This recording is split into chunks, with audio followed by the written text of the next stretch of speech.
Alright, you're on. Hello, I'm Catherine Owen, and this is the Hearthside hearings. And we're sitting in this cozy living room in front of the fireplace, and the audience is sitting about munching on warm chocolate chip cookies. Tell us how you feel about those cookies, audience members. Fantastic. There we go. We have feedback. All right, so I'm going to read some poems tonight from both my brand new book, which is called Seeing Lessons, and I'm just going to read some lyrics from the first section called Coastlines, because the rest of the book is about the pioneer photographer Matty Gunterman, so it's kind of difficult to enter and exit the narrative at will. So thus, I will read nature lyrics. However, I will intersperse them with poems that are a bit zanier, crazier, wackier, from a manuscript I'm working on called The Silken Hangman of Adolescent Angst. Yeah, I don't know where that came from, but I decided to, because I'm obsessed with lexicons, language in general, I decided to research lingo that teenagers use. That was one of my inspirations for the book, both from the 80s and contemporary lingo. And I also decided I was going to write a sequence of pretend journals from entities that either would not ever write diaries because they're not human beings, or because the journals are written minute by minute instead of the way journals are usually written day by day or week by week, or because they are a pastiche of an entire life in one page, so a condensed journal. So I will begin with a piece from The Silken Hangman of Adolescent Angst. This is the first poem in the book, and it started off on one of my travels across Canada. You end up taking a lot of Greyhound buses, and there are a lot of insane people who take the Greyhound. Not just people who chop heads off, but just generally there are a lot of characters, especially in middle of the night stopovers in various disgusting restaurants where you get poutine with deep fried pickles. So this is called Découpage. And so they come a-courting in the Greyhound depot, those torn bits of boys, those wanton travelers, having won a fuzzy, bedizened animal from the hunter and gatherer machine. Cha-ching! A claw descends with the exuberant morbidity of children who play Barbie and Ken cannibals beneath the dining room table as the compote and endives are served. There's always a more precisely foreign term for life's sticking together of things, a lilt that boosts the ego in all the unheimlich lands of Sturm und Drang we must pass through. Sons with guts busting the glitter glue off their Dukes of Hazzard teas as they glut themselves with filet mignon flavored Doritos. Old ladies who do Sudoku like sex. Older ladies in fur, awkwardly lavish velour gowns, and Uggs. There's just a 5-minute stopover in every small town in Canada, long enough to buy a dream catcher, to chat about your tubal ligation with a complete stranger.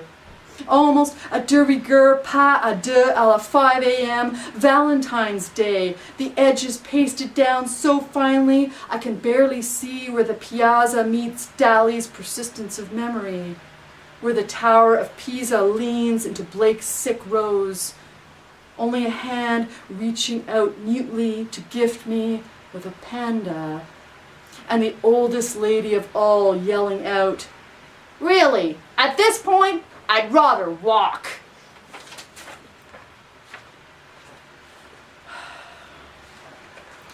Seeing Lessons. There's 2 poems about jellyfish. The first one takes place on a beach in Victoria. It is like this, a sun, not the new unshielded orb spinning out stung heat, but a clot, knotted and opaque, caught in the vein of a wave. Civilizations linger in the corona as light around absence, but it is this nothing that pulses more incurably, this eyeless, mouthless searing, slow and alien from the sea. Then we have the jellyfish at the Vancouver Aquarium. Quarto of pale coils, heatless in filmy pink flesh. You pulse in the aesthetic tank, gaped at by a boy's flabby doubt that you live. His nanny's sleek comment, "Ah, il bouge comme du satin." Iridescent wax, more ancient than Herodotus, than Archaeopteryx, rising up from the atavistic. You care nothing for our time. How big are the jellyfish? The ones at the aquarium are really small and delicate and dainty and pink. But the one on the beach was massive. It was just like this grotesque, like, blob. Looks like a snot bubble. Gargantuan. Yeah. Horking. A Yeah. horking. Yeah, absolutely. As opposed to Yeah. the dainty snot bubble Yeah. That's right. percolating through the Yeah. The water. ones in the the ones that Vancouver aquarium were ladies- cool, I remember them. Yeah. They're almost transparent. Especially they have the little teeny tiny iridescent ones in the dark section where they have all the Oh yeah, and they deep glow in the water dark. fish, yeah. I know, it's absolutely magical. Oh yeah, they're beautiful. Yeah, yeah, especially if you're on shrooms. Didn't try that. Spectacular. Speaking of shrooms, Terry's going to join me. Terry loves shrooms. What? Apparently mushrooms are sentient, they are intelligent, and they are immortal. These are things I never knew about mushrooms. Now I shall feel forever guilty and ashamed for And they're enjoying them spores. so much. Their spores pass right through you, I've heard today. And then what happens when their spores pass through you? I don't know. They grow on your poop. Well, you and should new do better mushrooms are research born. than that. And that's how mushrooms make baby mushrooms, apparently. Really? So what happens when their spores pass through you? Are they like making They pass baby through me. mushrooms too? They're like ghosts. Ghosts of baby mushrooms? Specters of baby mushrooms. Mushroom ghosts. You heard it here. Okay, so this poem is also from Silken Hangman, and it's one of those weird diaries. I'm not very good with plants. I always thought I was, but apparently I'm not. So I have one surviving plant, and it's a little cacti. It's about yay big. I think I got it at IKEA. And it was so pathetic, I called it Gorby. So I decided, well, what would happen if Gorby wrote a journal that was just a week long, because after that he gave up and committed suicide. So this is what Gorby's journal would be. Do you want me on camera with you? Yes, I do, actually. You must sit at her feet. Don't sit in my wine, Where am I though. supposed to go? Just don't sit in my wine, The that's matching all I stool. am you can asking. deliver. Okay, it's called A Week in the Diary of Gorby, the Last Surviving Cactus on My Windowsill. Day 1. Thought it'd be a good idea. Day 2. The sun is never enough. I have some memory of when it used to be. Day 3. I don't have eyes, so it doesn't matter if the scenery changes. Day 4. Nothing happened again. Unless loneliness is something. Aw, I'm gonna cry. Day 5. That's really sad. That is really sad. Nothing happened again. I think Unless that's super loneliness sad, is actually. something. That's so great. Maybe I mean, it's not hopeful. because I wrote it. Just No, 'cause, it might you not know, be sad. It might be really hopeful. Like he's hoping, like maybe loneliness. Maybe I'll maybe the experience loneliness loneliness. is good enough. Because it will be something tangible. It's all I've got. Because it will produce a narrative. I don't even have eyes. There's no scenery. This is all I've got. God damn. Okay, day 5. Maudlin. We already knew that. Fairly consistently.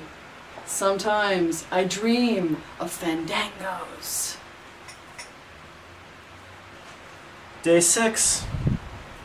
She was supposed to let me dry out completely before watering me again. Not comfortable. What's Hey, I wrong? live in a basement. I have to amuse myself. It's really uncomfortable. Have you ever had to sit in that? Oh my god. You haven't dried out completely and then she comes around again? When you're a succulent, it's really tragic. It was bad enough when all I had was loneliness, but now I've got this. Now I'm damp and mushy. Day 7. Where am I? There's no scenery. That's not day 7. I'm just wet. Where's my diaper? Day 7. Thought it'd be a good idea. The end! That's a week. Well then. Okay, just throw it down.